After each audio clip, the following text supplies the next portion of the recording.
ወንድም እህቶቼ እነሱ እኮ እኛን ለማሳሳት ያላፈሩ እኛ እንዴት በእናታችን ቅድስት ድንግል ማርያም እናፍራለን? ጆሮ ያለው ይስማ፣ ማርያም አማላጅ ናት። መናፍቁም ይስማ። አያ እሺ ብላ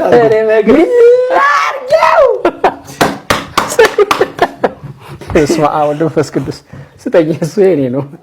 እሸረፍ በልና በስነ ስርዓትና ወለና ደከኝ በእውነት አይና አውጥቼ ኪስ ከተቼ ነው ወክ አደርጋለሁ። ከዚህ ታዲያ ምን ላድርግ ታዩዋለሽ? ምን ታረጋለሽ? ያየው ቀልጃለሽ እንዴ? ወይኔ እስቲ አረ ወጣችሁ ወይኔ ማይኮል ካዘ ልታለ ቀስ ቢላላ ክርስትና ስሜ ቀዳዶ ማረሚ ኪዳነ ማርያም ማለት ቀዳዶ ማረሚ። እኔ ኦርቶዶክስ ተዋህዶ ነኝ አላልኩም። ኦርቶዶክስ ተዋህዶም ተሐድሶም ምናምንም አይደለም። እኔ ኦርቶዶክስ ብቻ ነኝ። ተዋህዶም አላልኩም። ኦርቶዶክስ ነኝ። ስትሬት ላይ እኔ ቀጥተኛው መስመር ላይ አም ኦርቶዶክስ። በጣም ነው ማመሰ አያም ደግሞ ካቶሊክ ተፈለክ ካቶሊክ ማለት የሁሉም ማለት ምንም አይደለም ማለት ካቶሊክ ማለት የሁሉም ማለት ነው። ሰላም እንደምናላችሁ ውድ ተመልካቾቻችን፣ ዛሬ በሰፊው የያዝናቸውን ሐሳቦች እንግዲህ በመጀመሪያ መግቢያ እንደተመለከታችሁት እነዚህንና ሌሎች ቁም ነገሮችን በሰፊው ይዘናል። ታዲያ ከሰሞኑ በጣም አነጋጋሪ ከነበሩ ሐሳቦች ጀምሮ ወደ ተለያዩ ሐሳቦችን እናወራለን፣ እንወያይበታለን። ከዚህ ሐሳብ ከፖለቲካ ከዘር ከሃይማኖተኝነት ወገንተኛ ሳንሆን ነገሮችን ተማምረን እንድንለያይ አምላክ ይርዳን። ይህንን ሐሳብ የማቀርብላችሁ ወንድማችሁ ዳዊት ነኝ። ለዚህ ቻናል አዲስ ከሆናችሁ ሰብስክራይብ ማድረጋችሁን እንዳትረሱ። አሁን በቀጥታ ወደ ቪዲዮ እንሄዳለን። ከሰሞኑ እጅግ በጣም አነጋጋሪ ከነበረው ሐሳብ ስንጀምር አንድ ሰው እንግዲህ አትሌትም ካህንም የቤተክርስቲያን አገልጋይም ሆኖ የተገኘ አንድ በጣም የሚገርም ሐሳብ አለ። እሱን ነገር ባጭሩ እንመልከተውና አንዳንድ ሐሳቦች የምላችሁ ነገር ይኖራል። ካህኑ ሯጭው አግኝቻቸዋለሁ። እዚህ ሐዋሳ ላይ ካህኑ ሯጭን አግኝቻቸዋለሁ። እዚህ ቅዱስ ገብርኤልን ተሳልሜ ቆይታ እናደርጋለን። ተከታተሉ። በስመ አብ ወወልድ ወመንፈስ ቅዱስ አሐዱ አምላክ አሜን። የተባረከ እግዚአብሔር አምላከ አበዊነ ቅዱሳን አምላካችን እግዚአብሔር በምሕረት በቸርነቱ ጠብቆ እዚህ ስላደረሰን የአባቶቻችን ቅዱሳን አምላክ እግዚአብሔር ስሙ የተመሰገነ ይሁን። ዳኖት እግዚአብሔር ሰላም ነው። እንግዲህ ካህኑ ሯጭ የሚባሉት እርሶ ሩጫ እየሰሩ ቤተክርስቲያን እያገለገሉ የመንግስት ስራ እየሰሩ ነው የሚታወቁት። እስቲ ራስዎትን እስቲ በደንብ ያስተዋውቁ ለተመልካች። እሺ፣ አመሰግናለሁ። እግዚአብሔር ይስጥልኝ። እኔ ያው ቀሲስ ዮሴፍ ነጋሳ እባላለሁ። ያደግኩት አስተዳደጌ በገዳማት ነው ያደግኩት። ለምሳሌ ደብረ ቅዱስ አምሳሊሁ ለደብረ ታቦር ተብሎ በሚጠራው አቡነ ገብረ መንፈስ ቅዱስ ገዳም በዝቋላ ገዳም አድጌያለሁኝ። ብዙ መነኮሳት አባቶች አሁን ከኔ ጋር የነበሩ ግሪክ ሀገርና የተለያየ ሀገር የሚያገለግሉ ሊቃነ ጳጳሳትም የሆኑ ብዙ ሰዎች አሉ አብረን ከተማርናቸው። ያንን ትምህርት ከቀሰምኩ በኋላ ዝቋላ ደብረ ሊባኖስ ምሁር ኢየሱስና ጎጃም ደብረ ማርቆስ ቅኔ ትምህርት ቤት እንደዚሁም ባልጪ አማኑኤል በመጀመሪያ የገለጹት የት ቦታ እንደተማሩ ነው የገለጹት። የት እንደሆነ የቤተክርስቲያን ትምህርቱ የተማሩበት ገዳማት ገልጸዋል። ታዲያ ወደ ሩጫው ዓለም እንዴት ገቡ የሚለው ነው ትልቁ አነጋጋሪ ነገሩና እሱን ቀጥለን እስኪ እንስማው። ቀጥታ ለቅዳሴ ጠርተውኝ መኪና እየጠበቅኩ እያለሁ ረፈደ። መኪና ጠፋና ቅዳሴ ታጎለ። በዚህ ነገር በጣም ተጸጸትኩኝ፣ በጣም አዘንኩኝ፣ አለቀስኩኝ። መኪና በማጣቴ አይደለም እኔ ሰነፍ ስለሆንኩኝ ነው። ስላሴ በሰጡኝ እግር ሮጬ ሄጄ 17 ኪሎ ሜትር ምን አላት ማገልገል እችል አልነበረም። እንዴት ቅዳሴ ታጎለ ብዬ በጣም አዘንኩኝ። በማግስቱ አንጻራዊ ሰላም ስለነበር አካባቢው ላይ ሄድ ላይት ነበረኝ ግንባር ላይ የሚደረግ 10 ሰዓት ተኩል ተነስቼ ሄድ ላይቴን አድርጌ የአገልግሎት ልብሴን በሻንጣ ይዤ ወገቤ ላይ ይዤ ቀድሜ መድረስ ጀመርኩኝ እዛ ማለት ነው። ቤተክርስቲያን 17 ኪሎ ሜትር ሄጄ እንደዚሁ መልካ ስዕል አድርሼ ታምረ ማርያም እንደዚሁ አንብቤ ኪዳንም አድርሼ ቅዳሴም ቀድሼ መጓዝ ጀመርኩኝ። እግዚአብሔር እንደዚህ ማገልገል እየተሻለ መኪና ስላጡ ብቻ ቤተክርስቲያንን አገልግሎት ማስተጓጎል ተገቢ አይደለም በማለት አጠቃላይ እስኪ እዚህ ሐሳብ ላይ አሁንም ሐሳቦችን እንቀጥላለን። ነገር ግን ይህንን ታዲያ ወደ ቤተክርስቲያን ሲሄዱ ለአገልግሎት እንግዲህ ሲሮጡ ነው ይሄንን ነገር ሞር ወደ ሩጫው ዓለም እየገቡ ረጃጅም ኪሎ ሜትሮችን በእግር ማቋረጥ የጀመሩትና አገልግሎትና አትሌትነት ወይም አገልግሎትና ሩጫ እንዴት ነው አይምታታም ወይስ ለአገልግሎትም ጊዜ አያንስዎትም ወይ ተብሎ ተጠይቀዋል። እሱስ ምን ይመስላል? እስኪ እንስማው ደግሞ ካህን ሆኖ እንዴት ይሮጣል? ካህን ማለት ከዓለም የተለየ ነው፣ ለምን ይሮጣል የሚል ትችት አይገጥሞትም? ልክ ነው። አሁን እኮ እኔ ሩጫውን የተጠቀምኩበትን ምክንያት ገልጬላችኋለሁ። እሺ፣ የተዘጋቸውን ቤተክርስቲያን ለመክፈት በዚህ ምክንያት በመኪና በትራንስፖርቴሽን ምክንያት አድርጌ ቅዳሴ አስተጓጉያለሁ። ከዛ በኋላ ግን ታግሎ አያውቅም። ሌላ መልካም ምሳሌ ለመሆን ነው። እንደዚህ ምሳሌ ሆኜ ሰዎች አቅማቸውን ተጠቅመው ምንም አይነት ነገር ላይ ጥገኛ ሳይሆኑ እግዚአብሔርን ማገልገል እንዳለባቸው ነው። እንግዲህ ዛሬ ከአዲስ አበባ እዚህ ለውድድር መጥተዋል። ለውድድር 42ኛው የሻምበል አበበ ቢቂላ የማራቶን ውድድር ላይ ለመሳተፍ መጥተዋል። እስቲ እንዴት ነው ውድድሩ ዝግጅቱ? እስቲ እንግዲህ ዋዜማ ላይ ነው ያለነው። ዝግጅቱ መልካም ነው፣ እግዚአብሔር ይመስገን። ግን አሁን ምንድነው እኔ እየሰራው ያለሁት የሩጫ ትሬኒንግ ምንድነው እጅግ በጣም አስገራሚ ነው። እነዚህ ደግሞ ለየት ያለ ተሰጥኦ ነው ያላቸው። አሁን እንግዲህ ይህንን ኢንተርቪው ከማድረጋቸው በፊት በዋናነት የመጡት የማራቶን ሩጫ ልምምድ ላይ ለመወዳደር ነው የመጡት።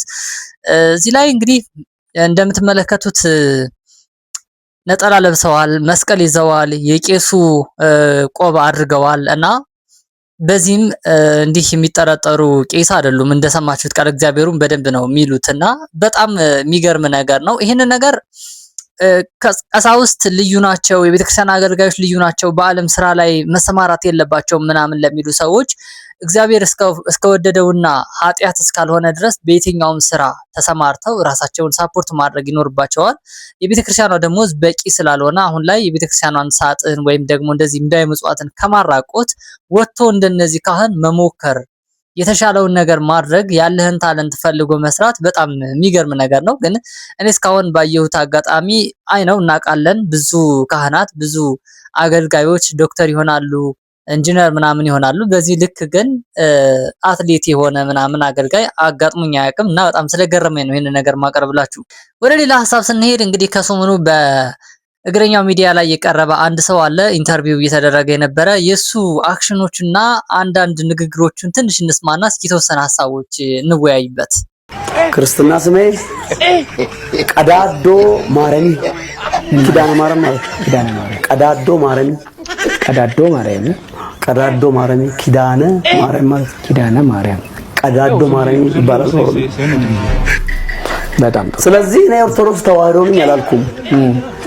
ኦርቶዶክስ ተዋህዶም ተሐድሶም ምናምንም አይደለም። እኔ ኦርቶዶክስ ብቻ ነኝ፣ ተዋህዶም አላልኩም። ኦርቶዶክስ ነኝ ስትሬት ላይ እኔ ቀጥተኛው መስመር ላይ አም ኦርቶዶክስ። በጣም ነው አመሰግናለሁ። አያም ደግሞ ካቶሊክ ተፈለክ። ካቶሊክ ማለት የሁሉም ማለት ምንም አይደለም ማለት ካቶሊክ ማለት የሁሉም ማለት ነው። ካቶሊክ ነኝ። ጴንጤ ግን ፕሮቴስታንት አይደለም። ፕሮቴስታንት ማለት ተቃዋሚ ማለት ነው። ተቃዋሚ አይደለም ማለት ከላስ እንግዲህ እንደተመለከታችሁት ይህንን ሰው ሶሻል ሚዲያ ላይ በጣም አነጋጋሪ ሆኖ የተለያዩ ሐሳቦችን ያነሳል። እኔ ወደ ዲቴል ወደ ፖለቲካ ወደ ምናምን አልገባም።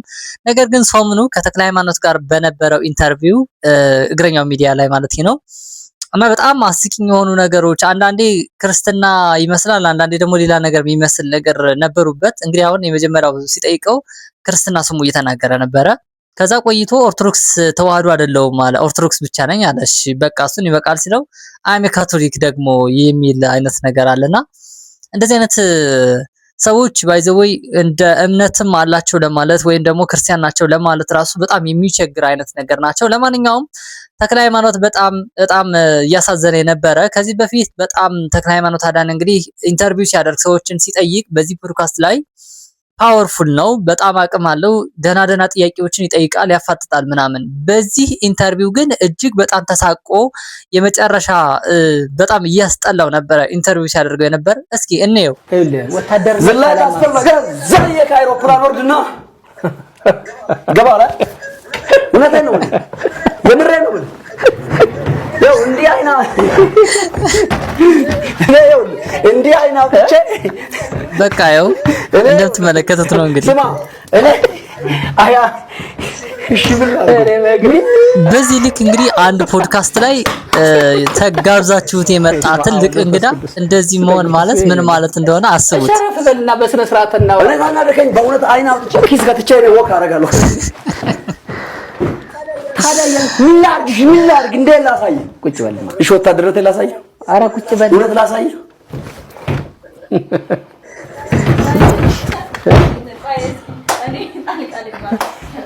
ያው ይሻላል። ጣልቃ ገብታ ግን ልታስቆመው እየሞከረች ናት ማናጀሩ።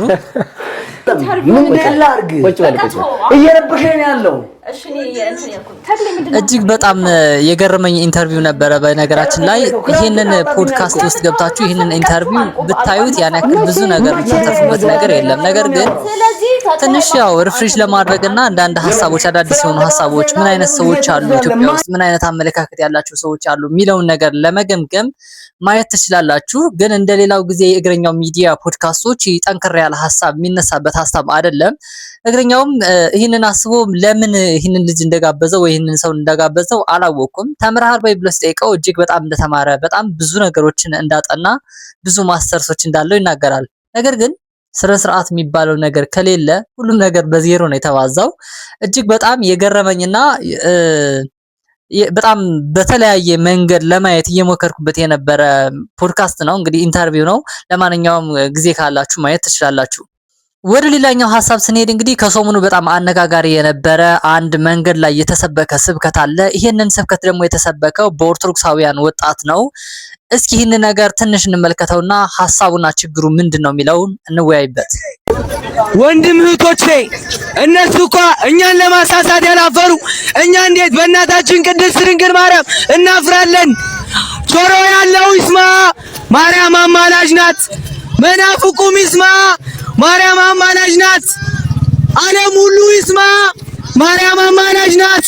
አማላጂ ድንግል አማላጂ አማላጂ ድንግል አማላጂ ማርያም አማላጂ አማላጂ ማርያም አማላጂ። እንግዲህ እንደተመለከታችሁት ይህንን ቪዲዮ የተደረገው መገናኛ አካባቢ መሰለኝ አይ ቲንክ ብቻ መንገድ ላይ ነው፣ አደባባይ ላይ ነው። በጣም ብዙ ህዝብ በተሰበሰበበትና መንገድ በሚያቋርጡበት ቦታ ላይ ነው ይህንን ስብከት የተደረገው። የድንግል ማርያም ስዕል አድኖ ይዟል። ወጣት ነው።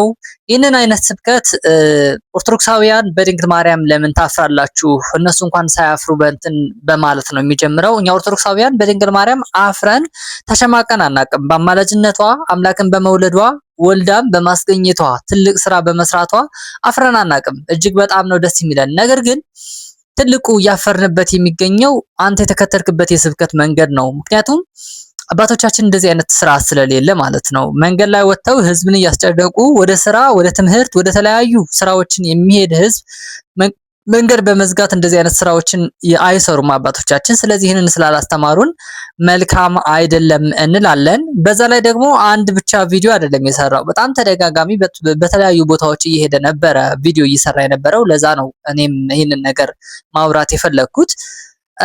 ትክክለኛ ያልሆነ ሀሳብ ነው። አባቶቻችን ሞንታርቦ ተክለው መንገድ ላይ ድንግል ማርያም አማላጅ ናት፣ ቅዱሳኑ እንዲህ ናቸው፣ ኢየሱስ ጌታ ነው ብሎ መስበክ አቅቷቸው አይደለም። ትክክለኛ የቤተክርስቲያኗ የስብከት ማስተማሪያ ዘዴም ወንጌል የሚሰበክበት መንገድም ስላልሆነና ቤተክርስቲያን ስለማትፈቅድ ነው። ስለዚህ እንደዚህ አይነት የምታደርጉ ወጣቶች መልካም አይደለም። የሆነ ቤተ እምነት ተነስቶ ኢየሱስ ጌታ ነው እያለ መንገድ ላይ ስለጮኸና ህዝብ ስላስጨነቀ እኛም በዛ መልኩ እንሰብካለን፣ እኛም በዛ መልኩ እናስተምራለን ማለት ትክክለኛ ያልሆነ ሀሳብ ነው።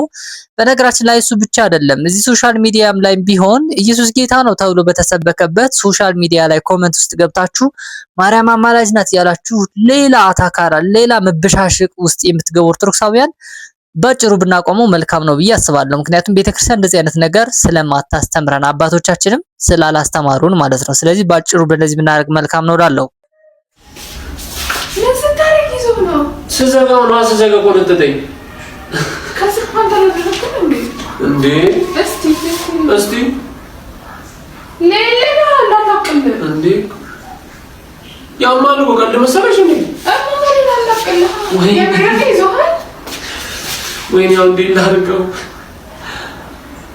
ትስቃለሽ ያስቃል የምሬን እኮ ያስቃል። ሰተረግና ወይ ተረጋው ፓንት ሰተረግና ቢሱሪ የምታረጋው እንዴ አብሮ ነው ያዘኝ። አብሮ ማለት ከነፋቱ እስቲ ማሽ ልታለህ ምን ታረጊዋለሽ? ምን ታረጊዋለሽ? ያየው ቀንጃለሽ እንዴ? ወይኔ እስቲ አረ ወጣችሁ ወይኔ ማርኮ ለካዘ ልታለ ቀስ ቢላ ተይ ታዲያ ወይኔ እሺ የሆነ ነገር አትልኝ ውስጥ እንዲህ ማስለቀቅበት ነገር ወይ እሺ ሱሪውን አልቀው አንዲ ምን ይጎትተዋል እዚህ ጋር ይበቃናል ብዬ ተስፋ አደርጋለሁ። ነገርየው ቀልድ ነው። ልጁ ፕራንክ አይነት ነገር ነው እሷን የሚያደርጋት። ያው በሆነ ጉዳይ ያው ፕራንክ ለማድረግ ሞክሯል። ቀልዳቸው ቀልድ ነው። ቀልዳቸው እንደፈለገ መቀለድም መጨዋወትም ይችላሉ። እዛ ጋር ምንም የሚያገባኝ ነገር የለም። እኔ ግን ታርጌት አድርጌ መናገር የምፈልገው ትልቁ ነገር ከጀርባ ከግድግዳው ላይ የሆነ ነገር አለ። ያ ደግሞ የእመቤታችን የድንግል ማርያም ስላድኖ ነው።